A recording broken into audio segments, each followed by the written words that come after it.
नमस्कार दोस्तों, मेरा नाम केदार कुमार और आप देख रहे हैं, हमारे साथ हैं आप nature and significance of management topic का टॉपिक नंबर 4 डिस्कस करने के लिए। इस टॉपिक में हम लोग डिस्कस करेंगे इम्पॉर्टेंस ऑफ मैनेजमेंट। साथियों, किसी भी चीज़ का इम्पॉर्टेंस उसके द्वारा किया गया योगदान, दिया गया योगदान से होता है, कितना वो कंट्रीब्यूट करता है। फैमिली के मेंबर्स का इम्पॉर्टेंस तभी होता है जो वो कंट्रीब्यूट करता है, उससे उसका इम्पोर्टेंस समझा जाता है, मेजर किया जाता है। किसी भी ऑर्गेनाइजेशन में मैनेजमेंट का इम्पोर्टेंस बिजनेस में क्या है, बिजनेस ऑर्गेनाइजेशन में क्या है। एक्चुअली मैनेजमेंट हर जगह ज़रूरत है, चाहे वो बिजनेस ऑर्गेनाइजेशन हो, स्पिरिचुअल ऑर्गेनाइजेशन हो या कोई स्पोर्ट्स ऑर्गेनाइजेशन हो, किसी भी प्रकार का ऑर्गेनाइजेशन हो, हर जगह मैनेजमेंट्स का रोल है, हर जगह मैनेजमेंट का इंपॉर्टेंस है। बिना मैनेजमेंट्स का कोई भी ऑर्गेनाइजेशन किसी भी प्रकार की एक्टिविटीज़ को प्रॉपरली एग्जीक्यूट नहीं कर सकता।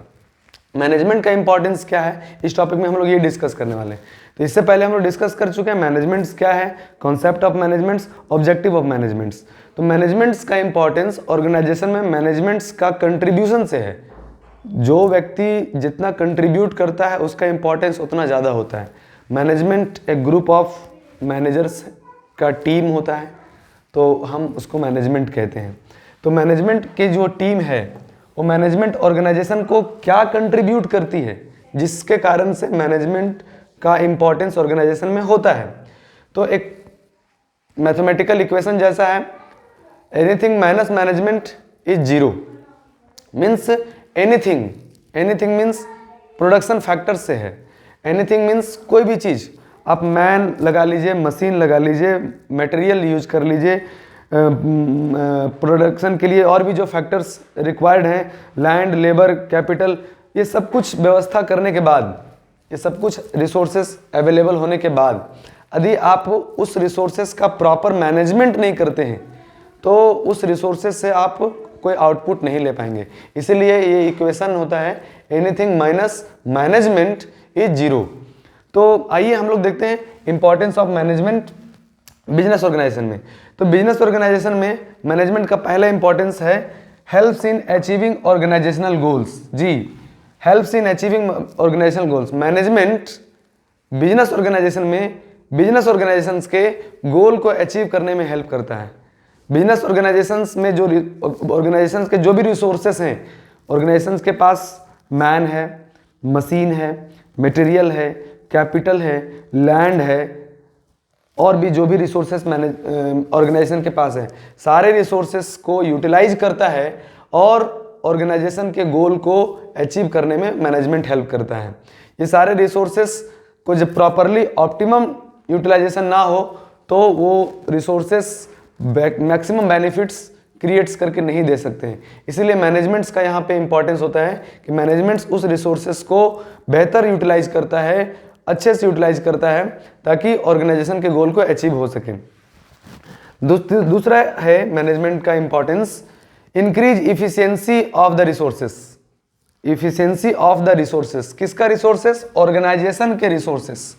ऑर्गेनाइजेशन के रिसोर्सेस को मैनेजमेंट उसकी इफिशियंसी को इंक्रीज करता है।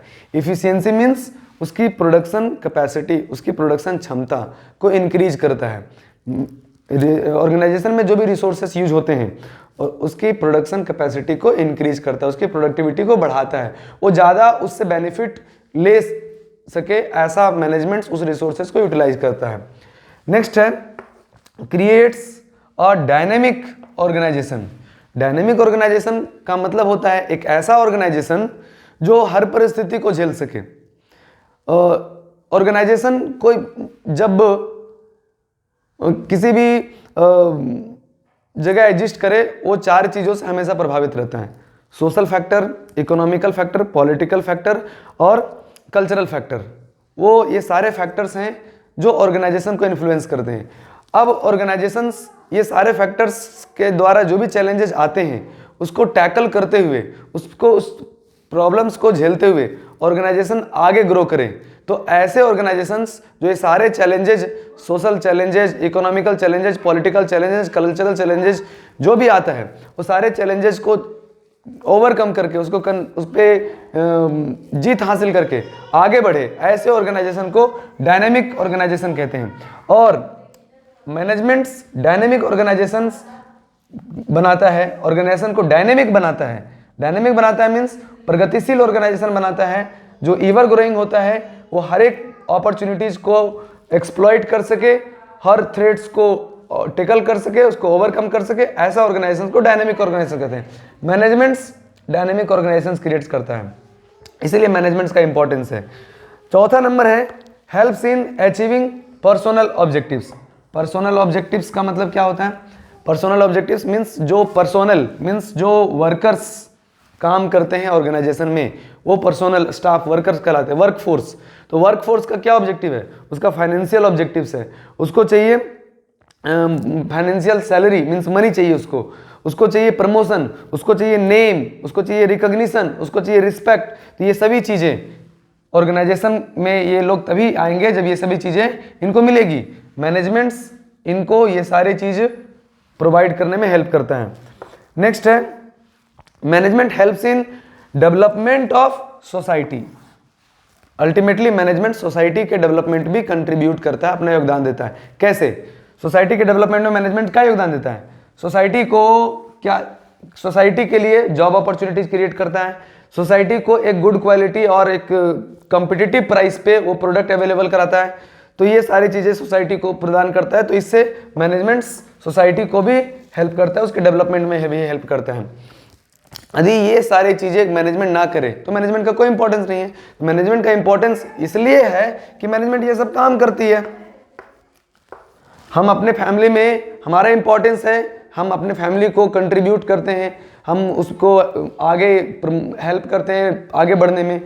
किसी भी ऑर्गेनाइजेशन में जो लोग इन्वॉल्व हैं, सबका जो रोल है, यदि वो रोल को एग्जीक्यूट करता है तो उसका इंपॉर्टेंस है, यदि वो रोल को एग्जीक्यूट नहीं करता है तो उसका इंपॉर्टेंस नहीं है। मैनेजमेंट्स का जो वर्क है, मैनेजमेंट्स का वर्क है ऑर्गेनाइजेशन गोल को अचीव करना, ऑर्गेनाइजेशन गोल को सेट करना, और रिसोर्सेस को प्रॉपरली यूटिलाइज करना, ऑर्गेनाइजेशन को डायनेमिक बनाना, एक बोलते हैं इन्वायरमेंट प्रूफ ऑर्गेनाइजेशन बनाना। इन्वायरमेंट प्रूफ ऑर्गेनाइजेशन का मतलब इन्वायरमेंट में जो भी फैक्टर्स हैं वो ऑर्गेनाइजेशंस को नेगेटिवली हार्म ना कर सके, तो इफेक्ट ना कर सके। इस प्रकार से अचीविंग ऑर्गेनाइजेशनल ऑब्जेक्टिव्स, तो ऑर्गेनाइजेशन के ऑब्जेक्टिव्स को हेल्प करने में मैनेजमेंट हेल्प करता है। अगला है helps in development of the society. Management society के डेवलपमेंट में भी हेल्प करता है। कैसे? अभी मैंने बताया कि मैनेजमेंट सोसाइटी को जॉब अपॉर्चुनिटी प्रोवाइड करता है, सोसाइटी को कॉम्पिटिटिव प्राइस पे गुड्स अवेलेबल कराता है, सोसाइटी को और भी सोशल रिस्पॉन्सिबिलिटी जैसे बहुत सारे वेलफेयर का भी काम करती है ऑर्गेनाइजेशन। तो इसकी मदद से मैनेजमेंट्स जो है वो आगे ऑर्गेनाइजेशंस को इस प्रकार से बेहतर बनाने में अपना योगदान देता है, इसीलिए मैनेजमेंट्स का इंपॉर्टेंस है। Thank you.